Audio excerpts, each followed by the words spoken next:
Welcome back, PERK'S reCAP podcast, the NFL edition. It is time to go over week 14. With me, of course, is Al. As always, Al is sick. He's playing hurt for us, which is great. But also with us is Brandon, who was on the podcast in the preseason, and he's joining us for the first time this year. I said we were going to have a special guest. It is Brandon, and welcome, guys. Well, thanks for having me as always, and welcome into Brandon. Yes. Appreciate it, guys. I'm pleasantly surprised you guys decided to still have me on after my terrible predictions before the season. But well, you're gonna get. We've had some terrible predictions of our own, so it's fine. I was gonna say you're right. You're right in with us, man. You're part of our group now. Nice. We've had some terrible takes this year. All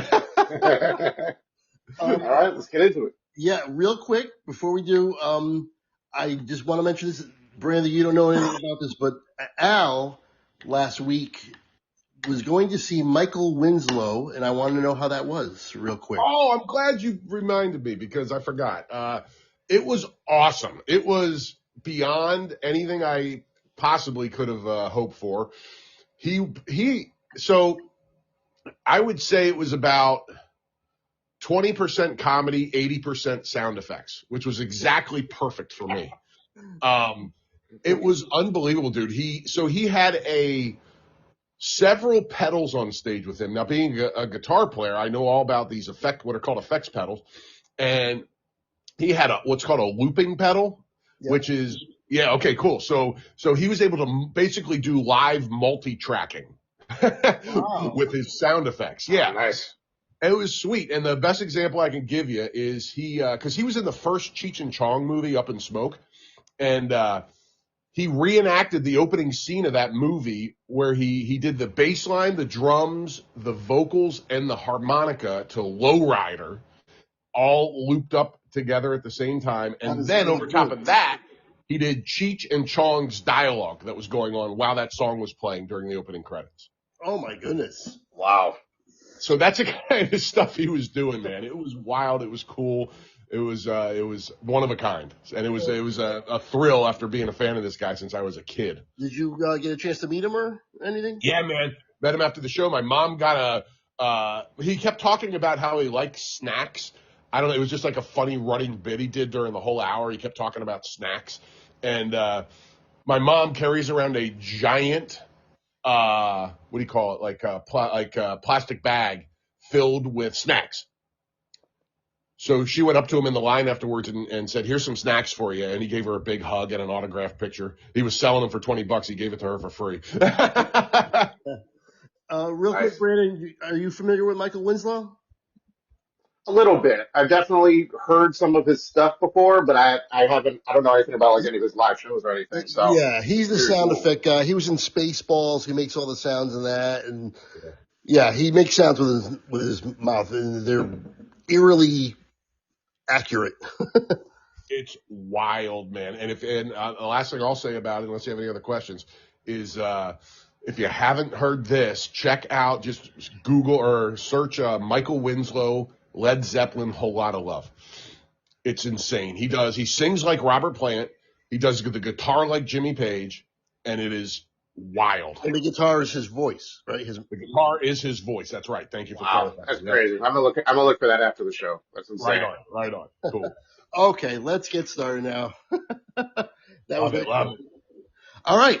So the first game of the week is not one I really want to talk about too much because that was Detroit 44, Dallas 30. Just Detroit. I said it last week. They hate us with a passion for some reason, and they always play up when they play the Cowboys. Destroyed us pretty much, like I said, 44-30. Dak threw a couple picks, but both of them were off of the receiver's hands, and I hate that. Yeah.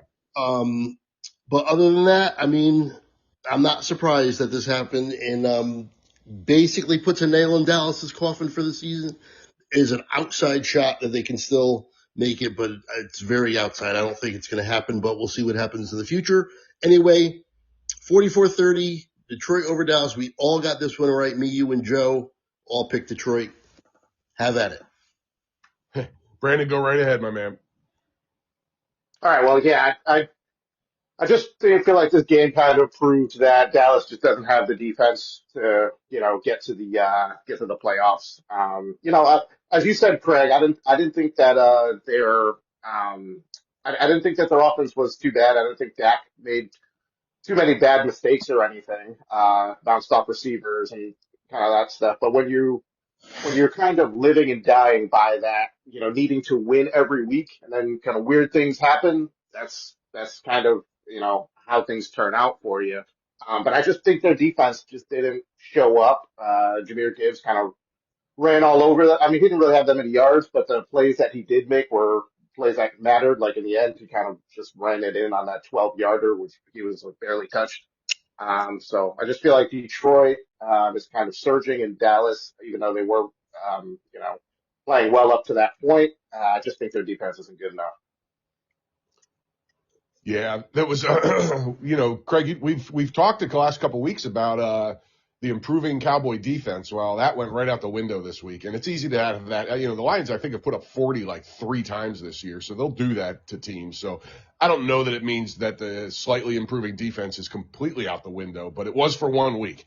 The Lions have been really up and down this year, but man, when they're up, they are awesome. And the Cowboys are just, they're. I was thinking maybe they were a good team now, and I think they're just kind of in that mid-range zone, with the good offense. Yeah, they're almost exactly what their record says. You know what I mean? Yep. CD had 121 yards.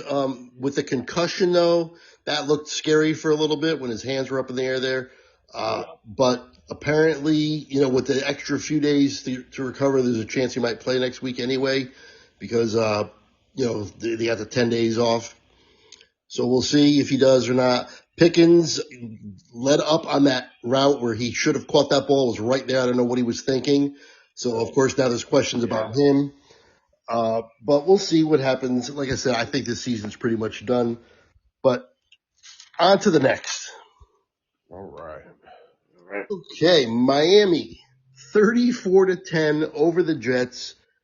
The Jets are just terrible. Me and you, Al, got this one right. Joe actually got this one wrong. Oh, Brandon, we also do Joe's picks for these. Joe got this one wrong. He picked the Jets. Miami is playing a lot better. Have they won like 4 in a row? I have it here. Yeah. They have won 4 in a row. They were 2-7, and I was burying their head coach. I mean, I thought he was done, man. Yeah. And he is certainly not done now, and they have worked themselves back into respectability. The thing that I love about them is I think they've essentially changed their game plan. They were a very pass-heavy team early in the year with Tyreek and Waddle, and they've kind of changed their identity to be around the run game. Tua didn't really have that great of a game. Achane went out to injury, and Jalen Wright stepped right in, did what Achane was doing. So I really like the fact that they kind of changed their mindset, going forward in the second half of the season. They ran for 239 yards. Yeah. Great point by Brandon. They've turned into a run first monsters. And Achane's had a heck of a year. You're right. He went out with an injury, and Jalen Wright, who I loved coming out last year, got his first real full-time duty, and he nailed it. So, they are. It's been really interesting to watch them adapt, and they've done it well. The Jets should adapt that philosophy and run Breece Hall more. He only had 14 carries, which is about what he normally gets. He should be getting 20. But anyway, Brady Cook came in for Tyrod Taylor, who got hurt. He looked overmatched. First action as a rookie, 2 interceptions. I mean, we'll see if he becomes anything. You can't judge him on that game. On Friday, he learned he was going to be the backup, and then on Sunday, he's in the game. Yeah. That's kind of crazy. I think Jets still have to be looking towards a quarterback in the top of the draft, right? I would assume, yeah. They've got the resources to move up to number 1 if they want and get Mendoza if that's who they want, because they've got those 2 extra picks from from the Colts and the Cowboys. So they have 3 first rounders, or is it 2 first rounders this year and 3 next year? It's one or the other. They have 5 first rounders in the next 2 years. They could use those and move up to number 1 and get Mendoza if they want him. And they're going to be close to number 1 anyway. Yes, although this is probably not a great year to be looking to trade up to number 1 because there's no consensus. Right. Well, after Mendoza won that game against Ohio State, people are saying he's definitely the number 1 pick now, or the number 1 quarterback. Yeah, well, when the number 1 quarterback gets decided in the last week of the regular season, it's not really a number 1 quarterback. Yeah. Yeah, it's usually something that happens before the season even begins, or like at the very beginning of the season. People already know. Yeah, like they anointed Arch Manning the guy, like 6 years ago. You know what I mean? Yeah, and even as a Giants fan, I was already against that. We hadn't seen him do anything yet up to that point. So. Yep. Yes, and I kept saying the same thing, because there was talk about people planning for next year to take him and all this stuff. First of all, he's not coming out, or if you can believe his dad. Second of all, he's played better as the season's gone on, but he hasn't looked like a guaranteed number 1 guy. So yeah. Anyway, you're right though, Craig. They are in perfect position. If that's their guy, or maybe one of the other guys, they can get him. Right. Okay. Let's move on. Next game, Pittsburgh 27, Baltimore 22. Me and you, Al, both got this one wrong, but Joe got this one right. He took Pittsburgh. Baltimore, after winning all those games in a row now, their offense, Lamar Jackson is obviously hurt. He's not playing well at all. And this was an ugly game for them. And, Pittsburgh, I can't stand them. I don't like anything about them, really. And I always think they're going to lose, and they always pull this kind of stuff off. But, I'm kind of surprised at this one. I thought for sure Baltimore was going to take it. I definitely think Lamar's playing hurt. Surprisingly, I think he actually, I agree that he's playing hurt, but I actually think he's looking better, a little bit better every week. But this still just wasn't a good game for him. He's playing his way back slowly. You have to wonder if Baltimore is able to string a couple together, if that game against Pittsburgh, the last game of the season, will be for the division, and both these teams will be like 7, like 8 and 9 or something like that. I don't know. But this definitely wasn't a good look for the Ravens. And the Steelers, I just don't know what to make of them. I feel like Rodgers each week is kind of a different performance. He still has that Rodgers in him, but he looks he's less able to string them together. He's kind of it's more inconsistent. You don't know which Rodgers you're going to get. Right, because this was the good Rodgers, 284 yards and a touch. With a good he looked good too. It was he was throwing the ball well. He was hitting receivers in stride. He ran one in. But then the next game, it won't be like that. And he ran one in. Yeah. Vintage Rodgers. DK Metcalf, 148 yards. Jalen Warren had a receiving touchdown. Kenneth Gainwell, who Al loves, had another touchdown, but not much yardage. What do you think about this one, Al? Well, this was weird. Listen, I don't know what you guys thought about it, but that likely pass was a touchdown. They make the right call on that play, and the Ravens win this game. So, this is 2 really mediocre teams. One which I expected to be mediocre coming into the year, which is Pittsburgh, and one I expected to be one of the biggest contenders in football, and they are not. This is a weird game. Aaron Rodgers had a great game and then went and told everybody to piss off in the media like he always does. He gets all butthurt when people question him when they lose, and then he gloats like a little child when they win, and it drives me crazy. But yeah, this was a weird game, man. Like again, if you told me that the Warren and Gainwell would combine for 28 yards, I would have said the Ravens won by 15 points. But Rodgers stepped up and had a good game. So, he got his little gloat chance because of it. So, yeah, I don't know, man. Craig and I have had a running issue with trying to figure out the Steelers for the entire length of this podcast, and that continued again this week. The Ravens are an absolute mystery, and the fact that the Ravens and the Chiefs are likely not to make the playoffs this year is just astonishing. Yeah. Yep. All right. If you're ready to move on, I am too. Let's go to New Orleans 24, Tampa Bay 20. We all got this one wrong. Who would have picked this on the road that New Orleans would beat Tampa Bay? Woo, not us. Man, oh man. I'm trying to see if there's anything. There was 17 penalties in this game, which I hate. Mm-hmm. Yeah, it's a sloppy game overall. Yep. But I mean, if New Orleans is going to win, that's the kind of game they got to win, right? A sloppy, penalty-filled game, and a couple things go their way. But Tyler Shuck looked pretty good. 13 for 20, 144 yards. He threw a pick, but then he ran for 55 yards and 2 touchdowns. So maybe there's something starting to shine through with him. He's definitely going to be the starter the rest of the year, and he should be, just to see what they got. Yeah, those were my notes. Shuck seems like found his legs, and basically decided that it's not working in the passing game. Maybe I can get some of these first downs by running. I thought he looked pretty good. I kind of think the opposite for Baker. He being an MVP candidate early in the season, I don't think he's been playing well for weeks now. Some of that is due to the injuries at receiver and guys coming in and out of the lineup. Godwin, Smith, there now. Yeah, and I think he's banged up himself, right? Yeah. So he's definitely playing through injuries. So that's obviously part of it. They just have had injuries all year long, Tampa. But I just don't think the product he's putting out there is great on the field.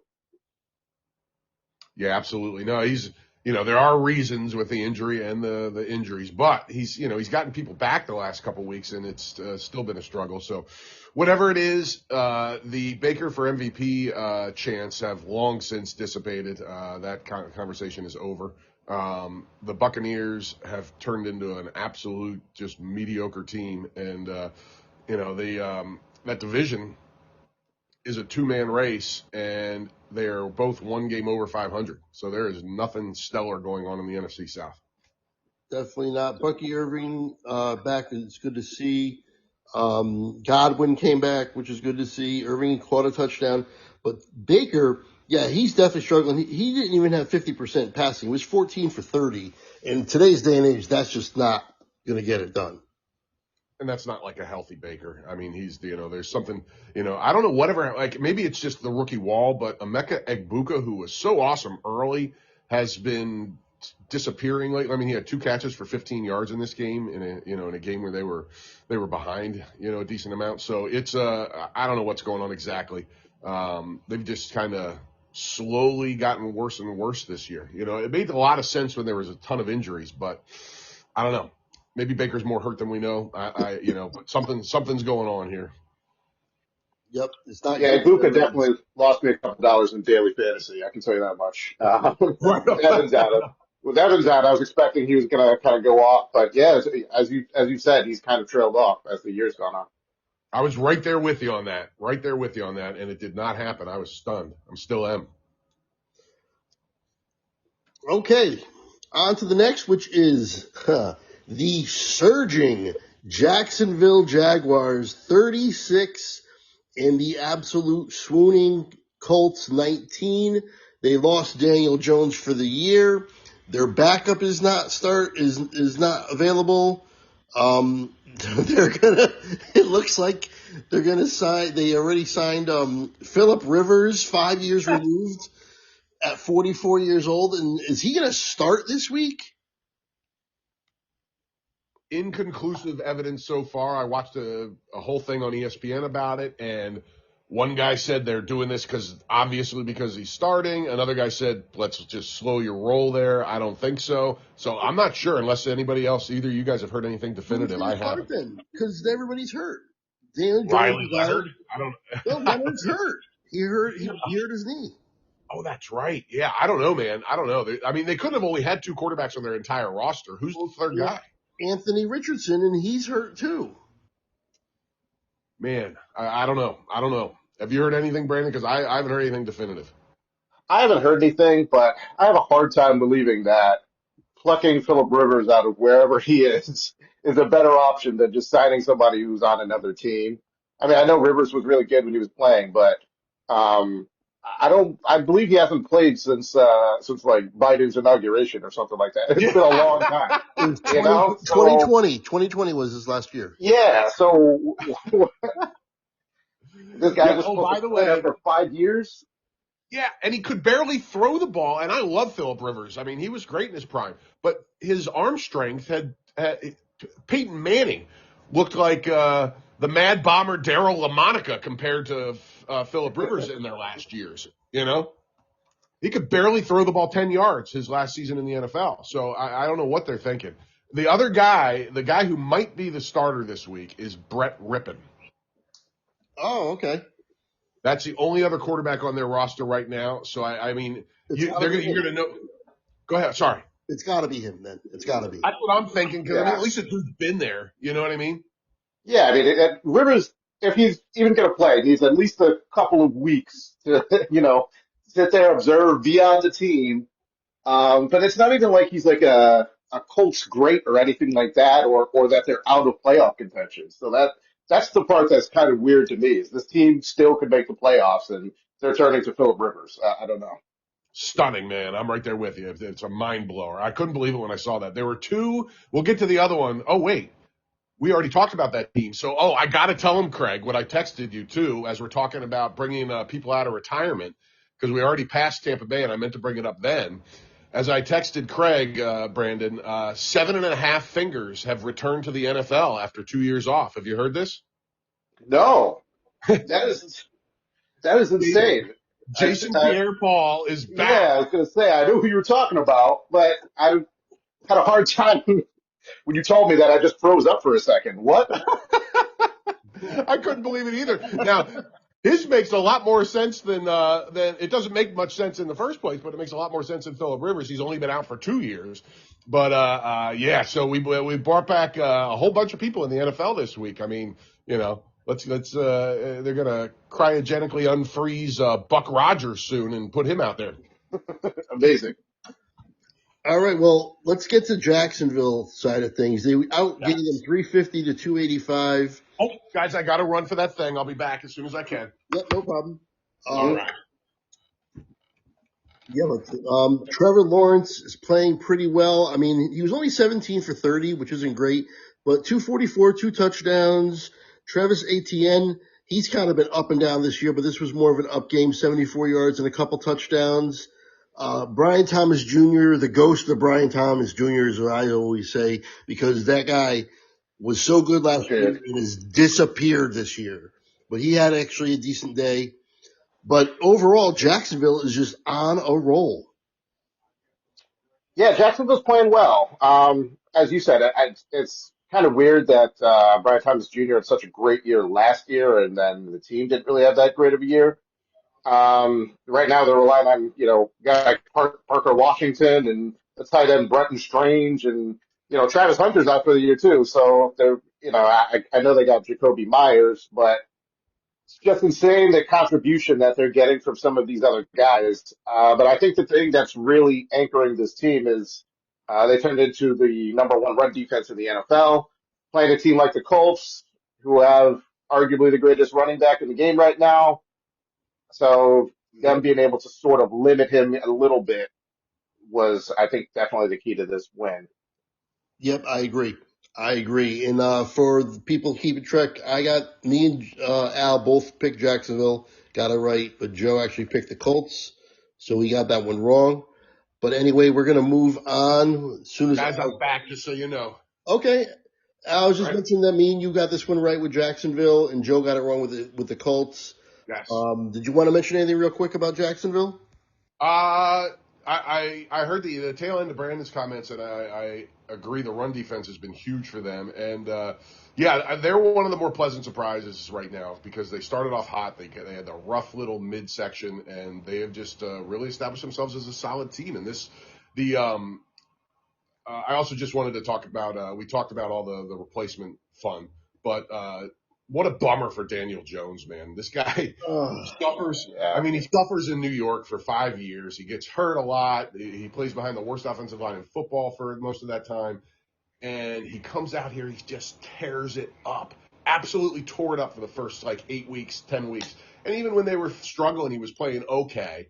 And he was going to get a massive contract next year. Massive. Yes. And now everything, I don't even know if he'll play next year. And the way things are now, he'll probably be able to play. But it's just a bummer and a shame because I was so happy for the guy to finally bust out after all this time. And just a sad thing. Yeah, it would definitely suck to see for sure. By the way, I don't think the Colts are going to win in a game the rest of the year. Yeah, their schedule's brutal, dude. Brutal. They're going to lose. They're going to lose out. They're not going to make the playoffs, in my opinion. Unbelievably, I agree. Yep. Is anyone can call up that schedule real quick while we move on? I got you. It's the Seahawks at the Seahawks, loss. 49ers at home, Loss. Jaguars at home, Loss. at the Texans. Loss. The only one I could see them winning is the 49ers at home, and I'm not even going to pick that, depending. If their quarterback is Brett Rippon or Phillip Rivers, no chance I'm picking. Right, and that's who it's going to be, is what I'm assuming, unless the kid comes back, Leonard, but he wasn't good either, so what does it matter? Exactly. There's nobody on their current roster that makes me think they could win any of those games.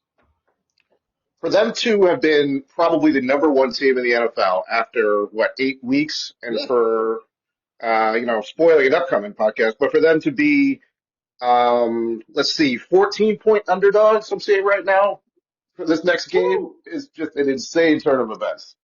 Incredible, man. Craig and I had them number one in our first week of power rankings that we did 5 weeks ago. Yeah. Yep. Unbelievable. Wow. Unbelievable. Wow. All right, let's move on to a game that was just a terrible matchup nobody wanted to watch, but it turned into an entertaining game. 31-29, Tennessee over Cleveland. This is just two bad teams playing. One team was just happened to be worse than the other on this day. In the rain, in the muck too. And Cleveland outgained them 412 to 292 and still lost in this game. And Cam Ward continues to just kind of be meh. 14 of 28, 50%, 2 touchdowns, a pick. Tony Pollard had a heck of a day, 101 yards, 2 touchdowns. Where's that been all year? And then for the Browns, look, Shedeur threw for almost 400 yards, 364 yards, 3 touchdowns. He is coming into his own. He's looking a lot better, but they keep losing. And I thought they were going to win. We all got this one wrong. Me, you, and Joe all picked Cleveland. Yeah, you would think that they would have been able to win on their defense alone, but that wasn't really the case. I do agree. Shedeur's looking better. I just really think that the Browns should be able to rely on their defense. They should be able to run the ball well. And they have these games where it's just not, their formula just doesn't work. Tennessee, I think, is the worst team in the league, but Cam Ward, I think he's okay. He's starting to come into his own a little bit, but it's just not going to happen as the first season here. No. Yeah. This was, this was a stunner because, like Brandon said, this is the Browns D has been excellent for the most part this year. And the one thing you thought for sure they would be able to do is stop the Titans offense. The Titans have done almost nothing on offense all year with a couple rare exceptions. And they gave up 31 points to them. I would have taken the over-under at 17. I would have taken the under. It was a mind blower to me. Shedeur Sanders is shocking right now. His first game was one of the worst games any quarterback's ever played in this league. And he was 4 for 16. Yeah, that's bad. That's crazy. So the fact that he's bounced back from that to have a game like this and secure himself as the starter for the rest of the season, what a credit to the young man. So, he went from potential first-round draft pick to plummeting embarrassingly in the draft to hearing all kinds of crap coming out about him during the offseason about what a bad dude he is or what a bad, locker room guy, what an arrogant, this, that, and the other. Well, they can all shove it now because this dude has secured himself as a starting quarterback. For the rest of the season, if he plays like this, it'll be heading into next year too. Yep. I Yeah, I totally have to think agree. he'll at least compete for the job, even if they end up going for somebody else. They'll probably want him to, at least in there competing for, if not the primary backup spot. But he's definitely playing a lot better, and I'm happy for the kid. Me too, man. And it's a shocker based on how things went from draft until 3 weeks ago. It is. It's cool to see. Okay, that game also had the most penalties of the week. 18 penalties in that game. Yikes. That's too much. Anyway, moving on. All right, somebody explain this shit to me. Somebody explain this to me. 31-0 Minnesota over Washington. Yeah. Go. All right, I got nothing.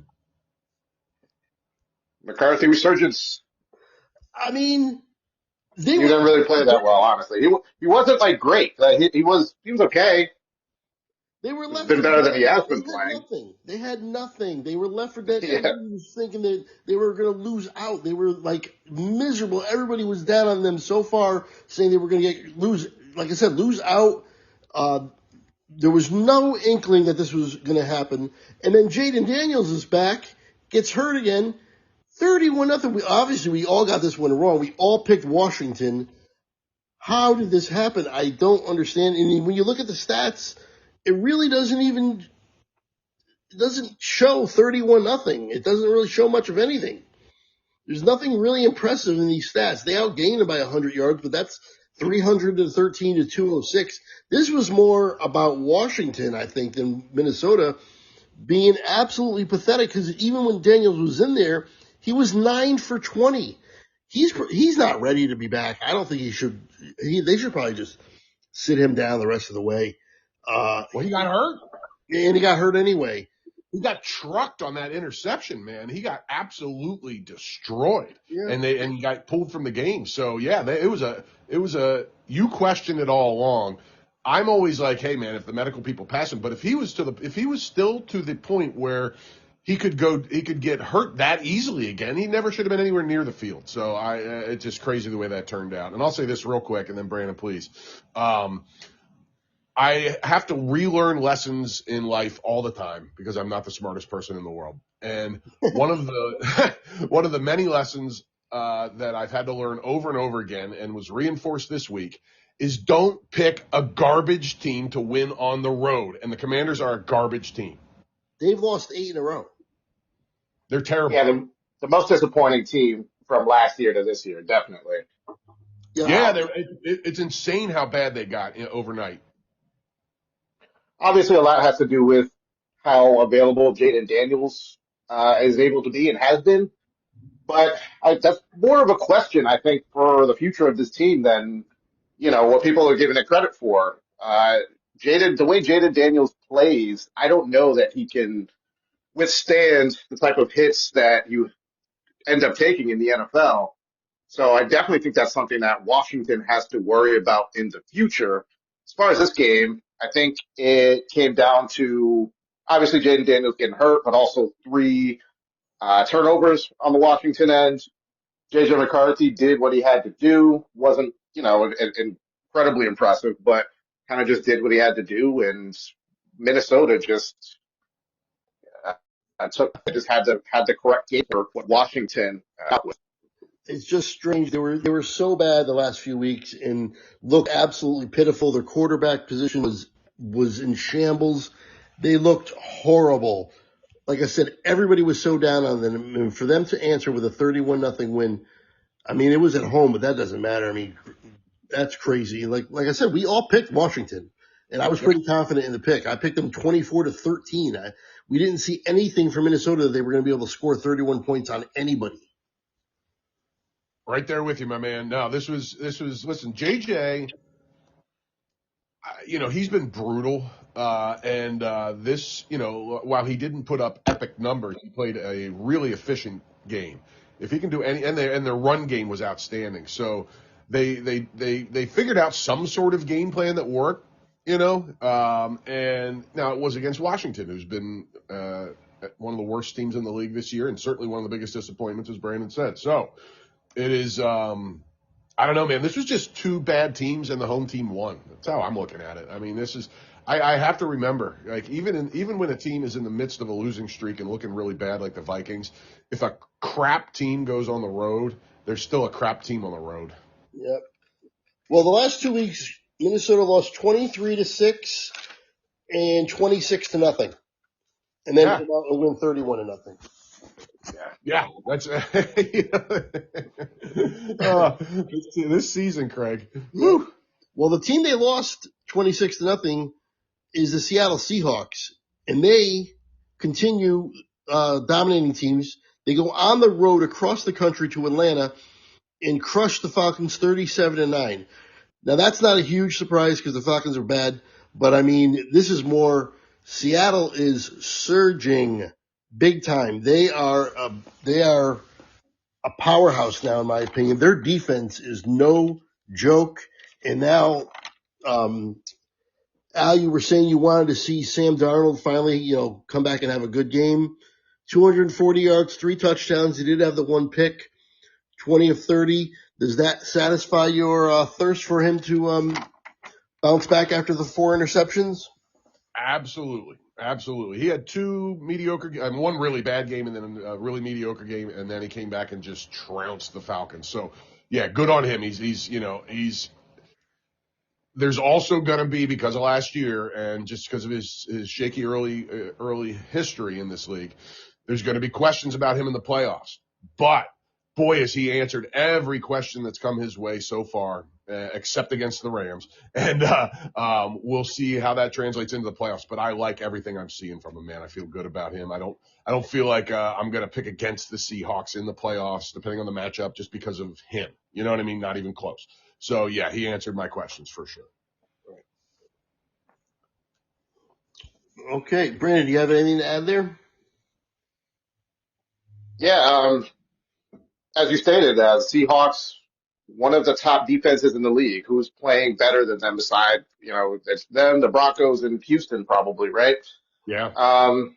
So they just had a dominant game. I mean, Al, I think you were right to question Sam Darnold, and I think in the end, this team is going to go as far as Sam Darnold can take them because I think the defense is good, and defense to me always travels in the playoffs, so they will be good, but they need Sam Darnold to at least be decent, and I think that's the problem. We all know Sam Darnold is Sam Darnold, so hopefully he can step it up in the playoffs, and if he does, I can't picture too many people beating this team. This is one of the best teams in the league to me right now. I agree. Totally agree. We can also all agree that Kirk Cousins is done, right? Oh, yes.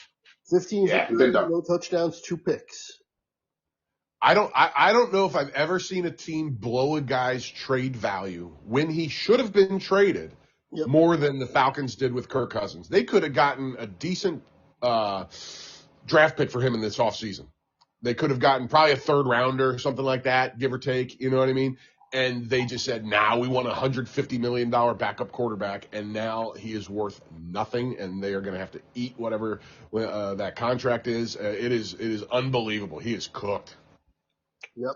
The Penix, drafting Penix and then signing Cousins was one of the most puzzling moves. They signed Cousins, then they drafted Penix.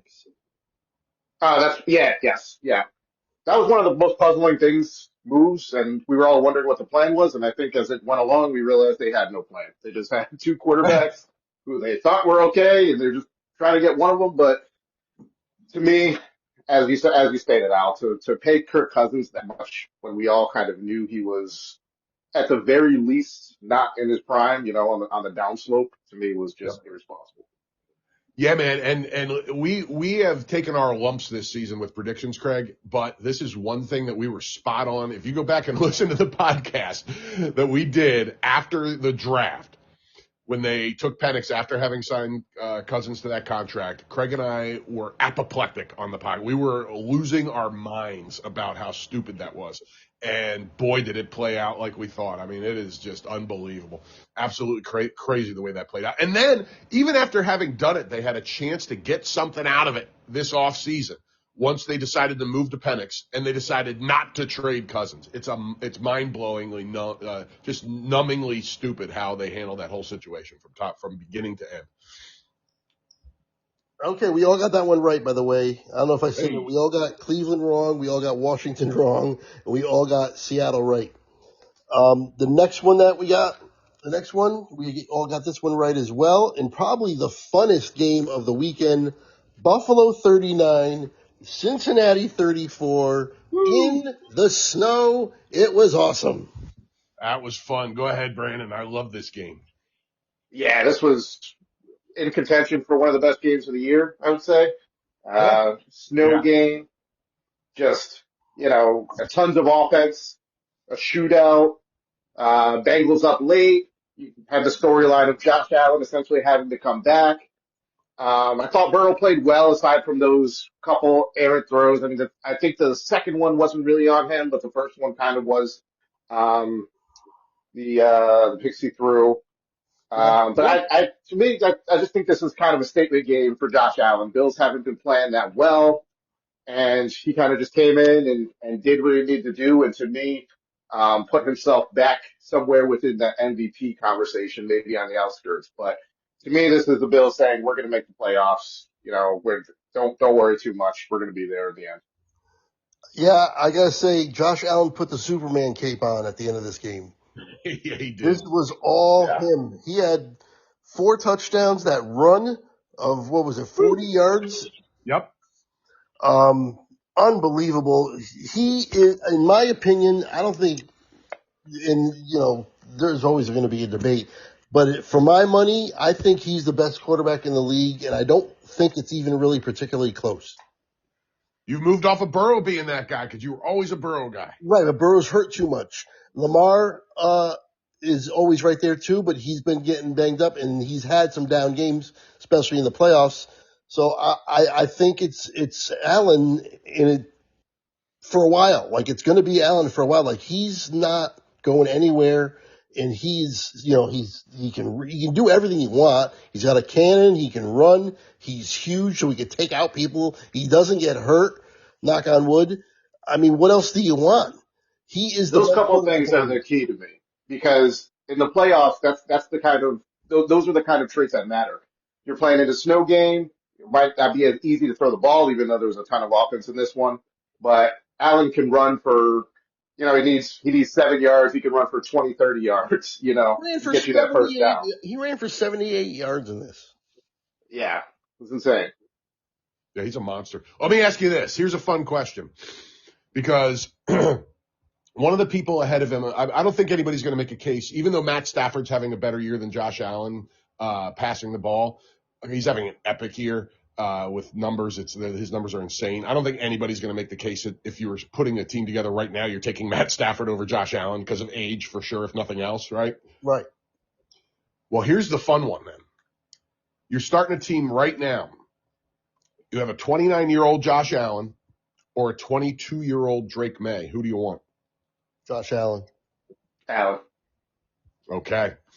All right. Yeah, that's an interesting question to me. I think I would probably take Allen too, I'll tell you but what, people are saying Drake May's now the favorite for the MVP. Yeah, I don't want to spoil it too much, but looking at the preview pod, I think next week's game is going to have a lot to do with that. Yep, yeah, no doubt about it. I agree. Okay, we all got that one right. We were right on in terms of the score. The score was 39-34. We all had high scoring games. I had 35-31. You had 31-28. Joe had 37-34. So we were right on in terms of really predicting a high scoring game, and it was a fun one. It really was. It was great to see Burrow with 4 touchdowns, like looking like Burrow. So that was really great to see. I Yeah. mean, all the usual suspects had pretty good games. T. Higgins had a couple touchdowns. Um, yeah, and just a ton of offense. So we can move on if you guys are ready. Yeah, last thing real quick Yeah. on my end is just the T. Higgins also had as many concussions in that game as he did touchdown catches and kept getting put back into the game. It was insane, and there was a lot of crap given afterwards, and justifiably so. That was really irresponsible. Wow, I didn't realize he had. I remember he went in the tent once. I didn't realize he went in again. Yeah, the story I read was 2 times, and I saw some replays, and it was crazy that they kept putting him back in the game with the way they treat concussions in the NFL anymore. So it's keep an eye on it because he might miss. He might not have been removed from the game and might miss a game this week. So it's crazy that how poorly that was handled. Yeah, he was going for the Tua record, and I would also say Jackson Dart now is in that conversation as guys who are always in the 10. Yep. Yes, good call. Yeah, absolutely, absolutely. All right. On to another team that's surging. Is this 10 in a row? Denver, 24-17. Yes, 10 in a row for Denver, man. Unbelievable. 24-17 over the Raiders. We all got this one right. This is not a surprise. The Raiders are horrible. They might be playing in even below Tennessee, playing the worst right now. They may have more talent than Tennessee and be better than Tennessee overall, but right now, I don't think any team is playing worse than the Raiders. Yeah, this is just all Denver all day and not a surprise. And I don't have a ton on this game. This is just kind of a nice, tidy win by the Broncos that you expected. Yeah, I mean, Broncos played all right. It's kind of been their MO. They play decently through a few quarters. Sometimes they need to come back in the fourth and play better. But if not, then they kind of just play an okay game. They kind of play down to their opponents a little bit. I guess maybe that's because they're mostly defense reliant. But it was an efficient game by them, and what is this now? 10 games in a row? Yes. I think you just said that. My fault. Yeah, 10 games in a row. I mean, that can't So be, that's an impressive number. it is. It is. That can't be overlooked. And they kind of just do what they need to do to win. A few of those games definitely probably luck was on their side, but you can't fault them for beating who is in front of them. On the Raiders side, Al, you can say your piece, but I just want to ask you guys: do you think Geno Smith looks like he's injured? Is his he might end up playing again this year, but do you think his career as a starter is over in the NFL? Yes, I do. Yeah. Unless Yeah. it's like a Cleveland where they bring him in as a veteran competition to Shador Sanders or something like that, and he happens to win the job. Or he can go back to the Jets if the Jets draft a rookie and be the starter for the first half of the year or something like that. Yeah, those type of That's situations. true. That's the Yeah, only it way I might. can see it now. Yeah. But someone who drafts Mendoza or whoever drafts him, if they don't have a veteran leader, they could definitely bring a guy like Geno in for the beginning of the year, because I think people are starting to realize it's very rare and probably not a good idea anymore to start a guy right away on game one as a rookie. I mean, it's still going to happen on occasion, but I think most teams now are going with at least a few games. Like Dart was like game 3, game 4. I think it's going to be more like that now. Yeah, most teams are going to want a placeholder in those Yeah. type of situations, whether it's one game or a season or anywhere in between. I'm with you. All right. So Denver, the beat goes on for them. Oh, I did want to mention big deciding factor was time of possession was 39-20. Wow. That's a big difference. Guys, I got to step out for a second, okay? Be right back. Yep. Okay, we're going to move on. All right, to one of probably the biggest game of the week, standings-wise. The Packers at home get the 28-21 victory over the Bears.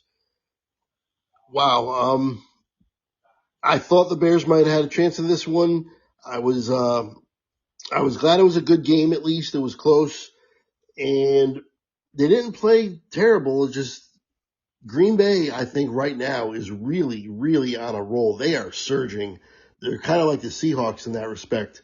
They're playing so well. They're 9-3 or 9-3-1, and they're probably the hottest team in the league in the NFC anyway, other than Seattle. Maybe the Rams, but the Rams lost a couple weeks ago, so probably even over the Rams right now. Yeah, Packers have been playing really well. I think that Christian Watson has really been a difference maker since coming back for them.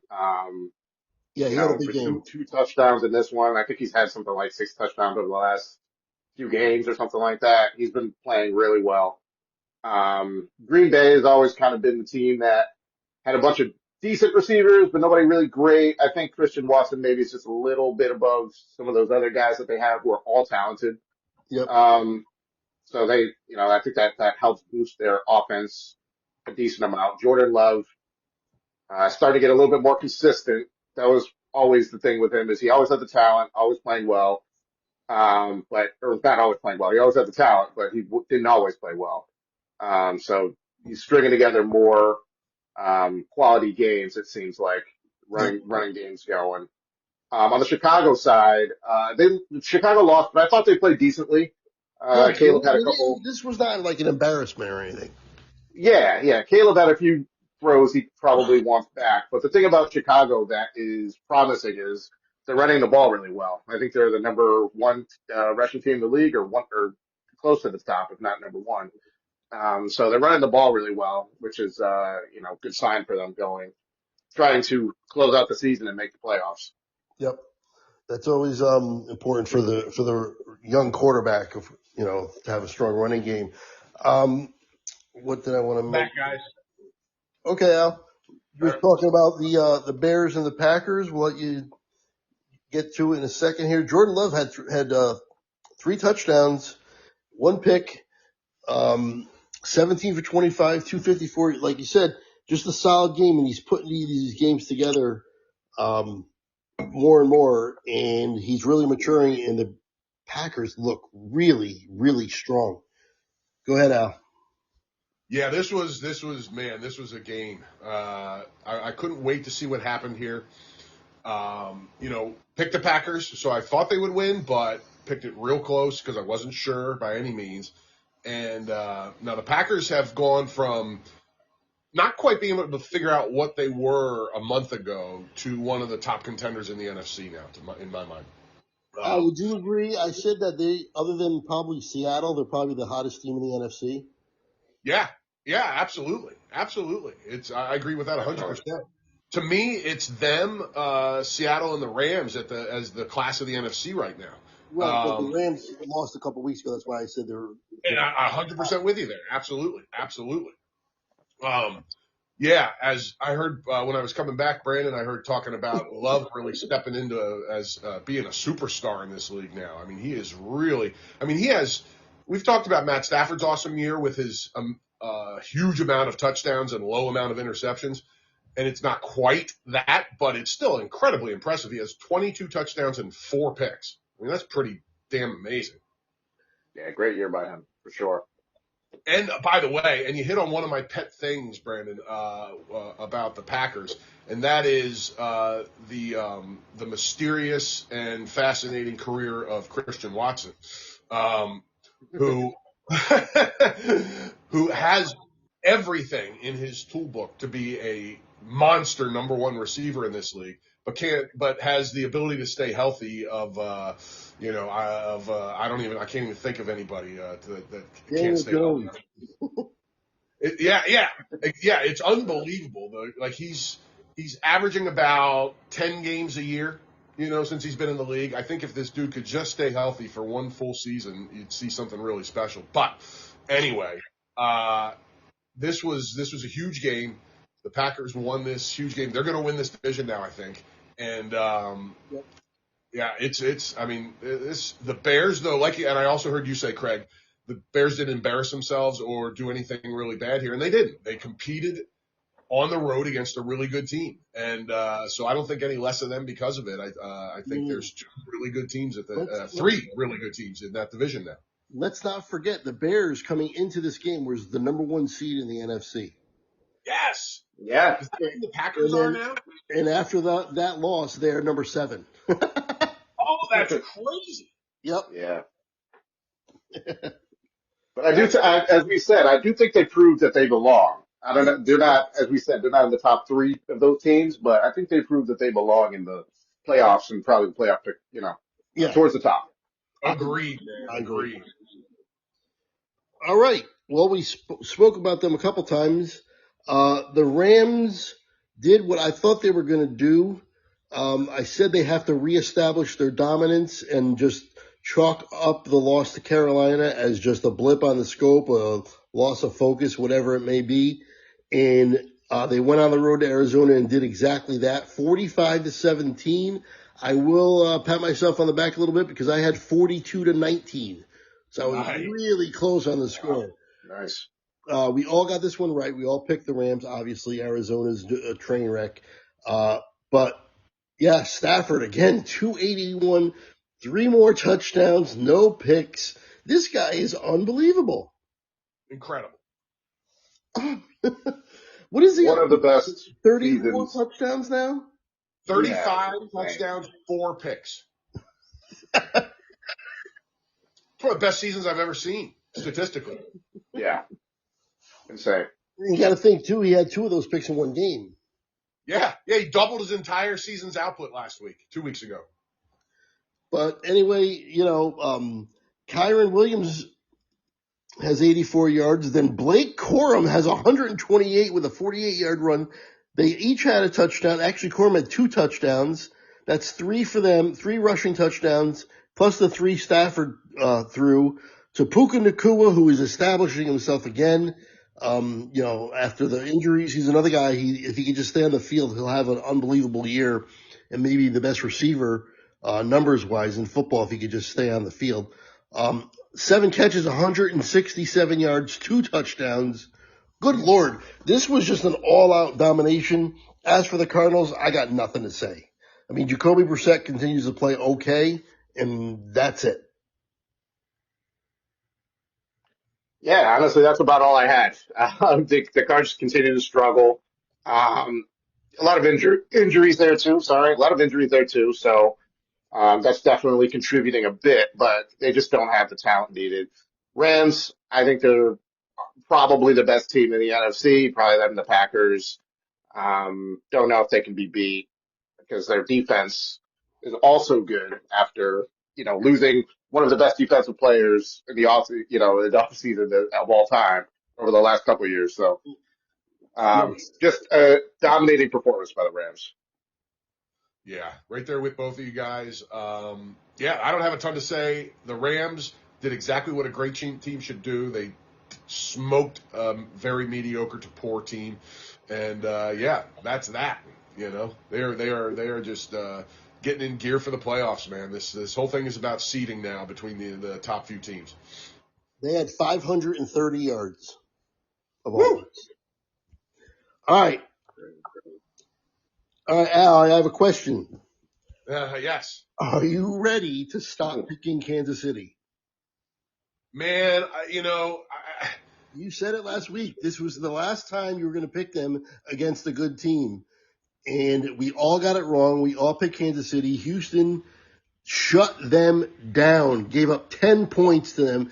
Houston, I think, has an even better defense than Seattle and Denver and the Rams and all of them. I think the best defense in the league is actually the Texans.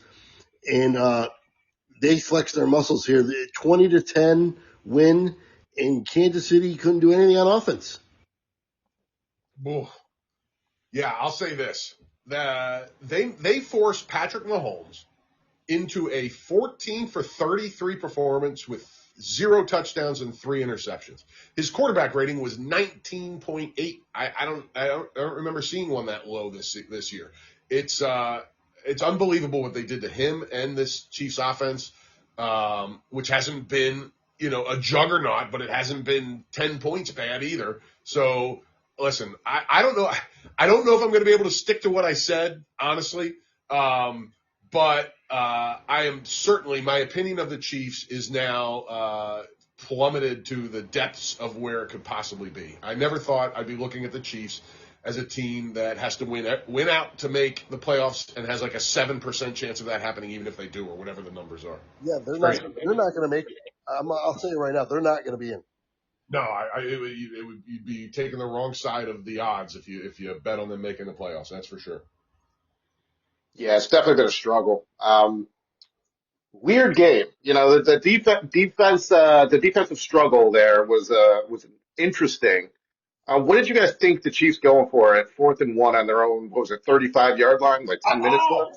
There was a couple calls like that I did not know what he was doing. That was nuts, and that was the beginning of the game being over. That was crazy. Yeah, it was so weird. The Chiefs vibe has just been very weird this year. I don't really know what their identity is on offense.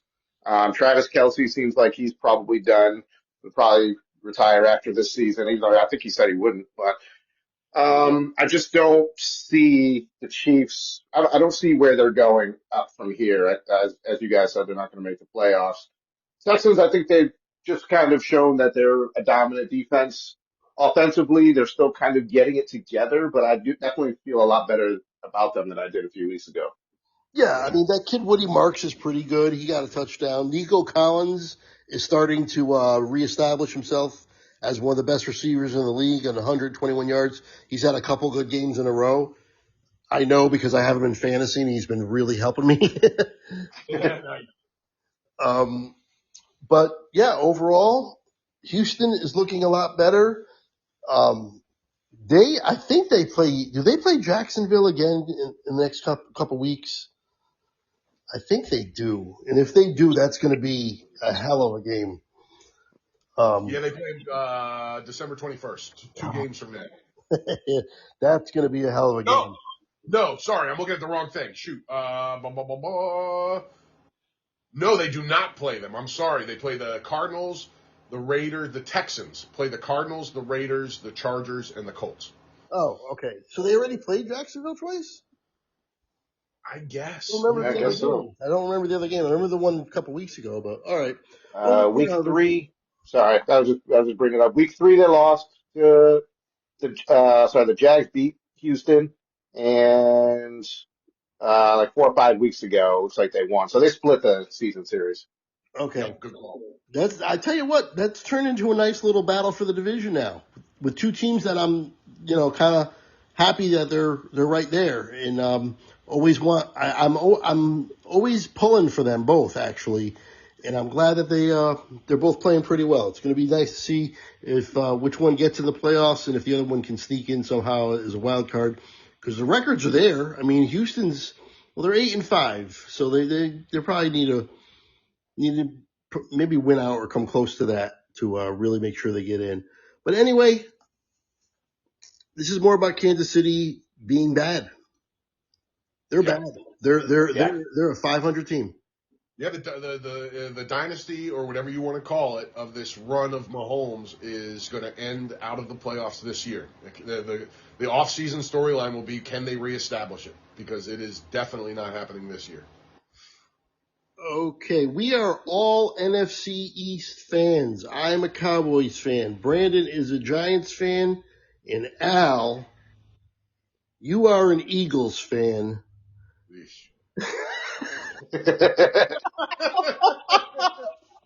I love it. None of us are having fun right now. No, it sucks for all of us.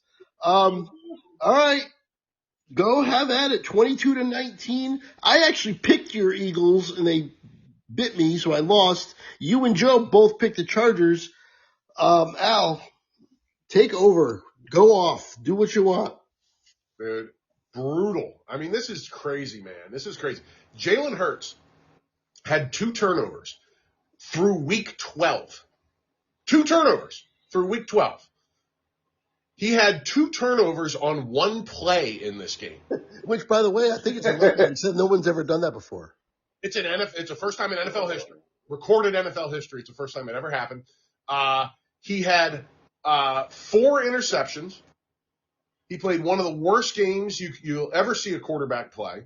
Yeah, it was It was awful. I'm as big a Jalen Hurts supporter as there is out there, but there's nothing you can say to defend his effort in this game. It was brutal. I mean, Barkley got going. Yeah. Didn't matter. The defense played really well. Didn't matter. I mean, they could have won this game 45 different ways, and they invented ways to lose a game. If you told me Justin Herbert was going to go 12 for 26, I would have told you the Eagles won by 14 points. Yeah. Yep. I mean, I don't even know the fact that the offensive coordinator hasn't been canned yet is unconscionable to me. I'll never learn his name now. It is it's insane. They come off a damn Super Bowl and this guy wants to reinvent the wheel. It drives me crazy. Just do what worked, dude. So I don't know, man. I don't know what to say. The Eagles are plummeting fast. This is just like 2023 again. The only saving grace is that there are two horrible teams in the division, thank goodness. And because now the Eagles' 3-game losing streak is only third to an 8 and a 7-game losing streak also in the division. And the Cowboys lost. So, I mean, but I'll tell you what, it doesn't feel like this division is wrapped up or even close the way the Eagles are playing right now. This is still very much in play for the Cowboys, the way the Eagles are playing. Luckily for the Eagles, they played 3 horrible teams. Well, they played the Commanders twice and they played the Raiders in 3 of their last 4 games. So they should still be able to lock up this division and limp into the playoffs. But if they don't figure something out between now and week 18, they're just going to get into the playoffs and go right home. So I don't know what else to say. I might have something else more to say once you guys chime in, but I'm just watching this team invent ways to lose. The offense is as pathetic as I've ever seen it. It's just driving me crazy. This offense. The other thing is this offense is terrible. Okay, this offense is terrible. It's just no other way to say it. I mean, it's been bad all year, but not like this. If Jalen Hurts, I don't know what he didn't look right all game. He didn't look like himself. Even the throws, everything about this game, the body language too was terrible on the sideline. Everything about this just stunk. It was not right. Everything about this did not look right for the Eagles. Go ahead, Brandon. yeah, forgot about Herbert coming back from a fractured hand last week. 6 days from surgery. 6 days ago, he had surgery. I mean, not that he had a great game, but you would think that he wouldn't have been able to pull this one out. Yeah, I agree with you guys. The Eagles' offense just looks disjointed, and you can kind of tell that early in the year, A.J. Brown unhappy. Saquon isn't able to do the things that he was able to do last year. Offensive line doesn't even look that great. They're not capitalizing on all of their pushes anymore. It just seems like some of the swagger and the confidence that they had from last year coming to this year just isn't there anymore. Yeah, I'll tell you what, a lot of that I think might be that offensive line because I saw not that these offensive line ratings are anything accurate, it's hard to quantify it, but they do them every week. And the Eagles offensive line has not been a top 10 offensive line all year. It's been like 15, 16 all season. So it's not, because last year I think it was number 1 and number 2 all season. Yeah. And I think Hurts under a little bit of duress that obviously that hurts any quarterback, but him especially because so much of his game is predicated on efficiency. I think that really hurts his game. But yeah, he just didn't look good out there. Yep, and the defense was at times really good, and they play really well, and we've seen them really shut some teams down. But then inexplicably they go to the Bears and give up 280 yards on the ground. I don't get it. Yeah, the nice thing about this game, if I can spin some sort of positivity out of it, which is very difficult, is the defense got right back on track. I mean, they sacked Herbert 7 times, they picked him, and they forced 2 fumbles. I mean, that's a winning stat line. It should be every time you do that, you should win a game, period. But the offense was so bad and gave them the ball back so many times that it didn't get the job done. So, this defense can still win games for them, but the offense has to be better than pathetic. It's funny because we've landed now in the opposite of your Cowboys, Craig, where, you've just been hoping for the defense not to be pathetic. And it looked like they were heading that way, and then they give up 44 points to Detroit. The Eagles, I need the offense not to be pathetic, and it's been pretty pathetic most of the year. The saving grace to how bad their offense has been is that they weren't turning the ball over. Through 12 games, they led the league in the fewest amount of turnovers, and it was by a lot. And now Jalen Hurts has thrown 7 interceptions in the last 3 games. And he's not playing. He doesn't do enough to live with turnovers. It's not like he's Joe Burrow when he's other than the picks. You know what I mean? So, it's just brutal, dude. And I don't know, man. It's sad and crazy to me how bad this offense is. The offensive line issues are real. I think the biggest issue is the offensive coordinator, and I will die on that sword. I will fall on that until they get rid of him. But the offensive line had 3 of the 5 starters from last year had off-season surgeries, and Landon Dickerson has been in and out of every game all season that he's been able to suit up for, and he is just destroyed. And it happened again this week. Their center has been in and out all the time, both coming off season surgeries. And, they're just not playing like they did last year. So I don't know, man. It's tough. And they're heading for a first round playoff exit if they're lucky. Yeah.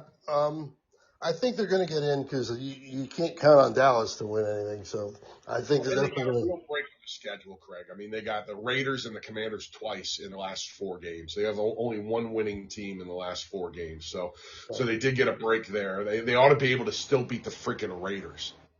Yeah. Like I said, I think the Raiders are playing the worst of any team in football. So there you go.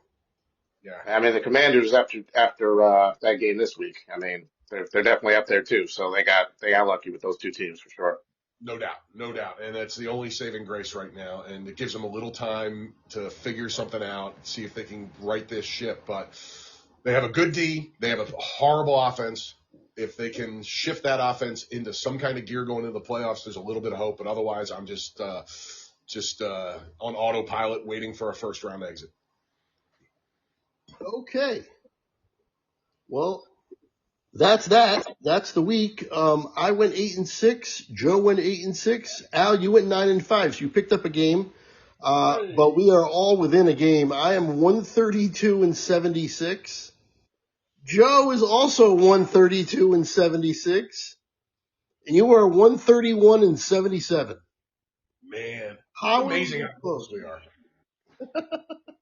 It's crazy that we're that close with so many games. I mean, that's over 200 games we're picking, and we're all within 1 game of each other. It's nuts. For the upset picks, I had Dallas. I was wrong. You had Houston. You were right. And Joe had Jacksonville. He was right. So you two got the upset pick correct. Granted, that's the one where we don't actually pick that as our official pick, but we think that that team has a good shot to win. The potential. The potential upset.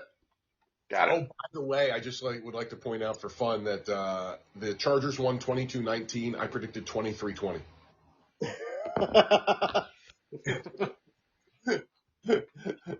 Right there. We all had close games. Yep. Wow. So close. All right. Well, that's the pod. That one done. We're all set. We got under an hour and a half, which is good. Considering we've done the hour and a half with just me and you, Al, we added a third person. We're still at 115. So not too bad. Solid work, gentlemen. It's been fun. Yes. All the listeners, just make sure you guys check out the next podcast, which will be out about the same time. And that is the preview podcast for week 15. Al will host that one as he always does.